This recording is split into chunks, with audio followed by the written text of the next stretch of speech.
नमस्कार दोस्तों, मैं अंकुर उपाध्याय स्वागत करता हूं आप सभी का एक बार फिर से अपनी नई वीडियो में।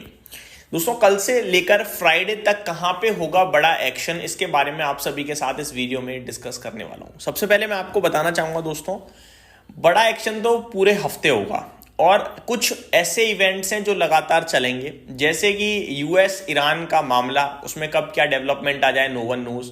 जैसे कि प्रेसिडेंट ट्रम्प के नए नए टैरिफ्स कब कौन सा आ जाए नो वन नोज। तो ये सारी चीज़ें ऐसी हैं प्रेसिडेंट ट्रम्प से रिलेटेड जो बड़ी वॉलेटाइल कर सकती हैं बाजार को। और इंपॉर्टेंट लगातार बेसिस पे जो होने वाला है वो Q3 के नंबर्स और FIDIs की बाइंग सेलिंग। अब मैं एक एक करके आप सभी के साथ थोड़ा डिटेल में शेयर करना चाहूंगा कि हमें कहां पे ध्यान देना है। सबसे पहले अगर जियो पॉलिटिकली बात करी जाए तो the US-Iran tension is expected to weigh on global markets, while Iran's decision to call off the execution of hundreds of protesters' arrest in a crackdown calmed the nerves. US officials said military action was still on the table if Iran resumed the killing of protesters.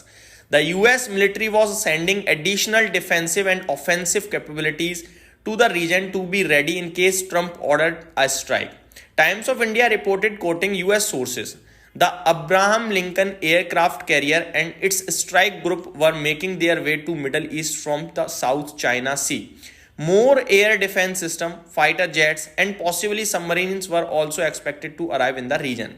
तो ये कह रहे हैं कि अभी वहां पे protesters को मारा नहीं जा रहा है, जिसने थोड़ा सा नरमी ला दी है, लेकिन प्रेसिडेंट ट्रंप किसी भी वक्त अगर ईरान दोबारा प्रोटेस्टर्स को मारना शुरू करता है तो किसी भी वक्त ईरान के ऊपर धावा बोल सकते हैं, क्योंकि बहुत सारे फाइटर जेट्स सबमरीन्स वहां पे जाते हुए देखी हैं, मिडल ईस्ट की तरफ शिफ्ट करी जा रही हैं। टाइम्स ऑफ इंडिया का मानना है कि काफ़ी सारे इक्विपमेंट डिफेंसिव ऑफेंसिव पहुंच चुके हैं, सिर्फ और सिर्फ एक प्रेसिडेंट का ऑर्डर और सीधे सीधे बम बड़ाम बम हो सकता है। आगे बात करी जाए कुछ और डेवलपमेंट्स के बारे में, तो PTI reported that India is mulling various options on its engagement in the development of strategically located Chabahar port in Iran against the backdrop of the Trump administration threatening a 25% additional tariff on countries doing business with Tehran। जो भी Iran के साथ धंधा करेगा उसके ऊपर 25% का tariff लगाएंगे प्रेसिडेंट ट्रम्प, ये हम सभी को पता ही है। आगे बात करें दूसरा इंपॉर्टेंट चीज क्या होने वाली है, Q3 की अर्निंग्स। तो क्या क्या है अपडेट, चलिए पढ़ते हैं। It will be an earning heavy week with over 230 companies announcing their October-December quarterly results in the Nifty pack।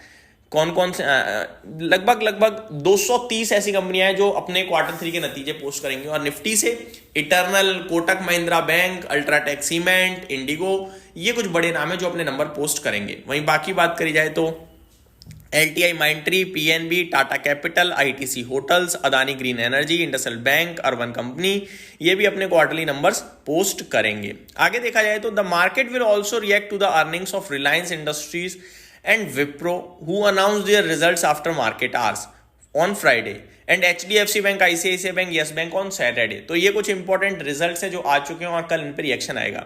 दोस्तों, मैं इनके बारे में ऑलरेडी डिस्कस कर चुका हूँ, लेकिन एक फ्रेश अपडेट और देना चाहूंगा आप सभी को स्पेशली ICICI और HDFC बैंक के लिए। मैंने आपसे क्या कहा कि ICICI के नंबर वीक हैं, लेकिन वहां पे एक मैनेजमेंट कॉल चल गई है, संदीप बख्शी जी को एडिशनल 2 साल के लिए हायरिंग मिल गई है। और HDFC बैंक जिसके नंबर ठीक लग रहे हैं, लेकिन यहां मैनेजमेंट बाहर हो गया है। तो अब देखना यह है कि मैनेजमेंट कितना इंपॉर्टेंट रोल प्ले करता है। मैं इसके बारे में डिटेल में बात करूंगा आप सभी के साथ आज। आगे यूएस मार्केट तीसरे नंबर पे बड़ा ट्रिगर होने वाला है, देखने के योग्य। FIDI इसका डेटा अपने आप में इंपॉर्टेंट और इंटरेस्टिंग होगा, क्योंकि FI की लगातार सेलिंग क्या रुकेगी या नहीं रुकेगी। नेक्स्ट है IPO market. Plenty of action is lined up in the domestic primary market with 4 companies looking to raise about 2066 crore through IPO। तो 4 नए IPO आ जाएंगे जिसके द्वारा कंपनियां 2066 करोड़ जुटाने की तैयारी में है। कौन कौन से, चलिए देखते हैं। Shadowfax टेक्नोलॉजीज ट्यूसडे को लॉन्च करेगा अपना IPO 20 जनवरी को। The company has set price band 118 to 124। In SME segment की बात करी जाए तो डिजीलॉजिक सिस्टम, KRM आयुर्वेदा, शायोना इंजीनियरिंग, ये 3 SMA IPO से आते हुए दिखेंगे। वहीं लिस्टिंग की बात करी जाए तो Bharat cooking coal, अमागी media labs, ये कुछ IPO हैं जो आपके लिए लिस्ट होने की तैयारी में है। टेक्निकल ट्रिगर्स की बात करी जाए तो 25,500 से 25,450 सपोर्ट के रूप में देखना चाहिए, ऐसा ये बोल रहे हैं।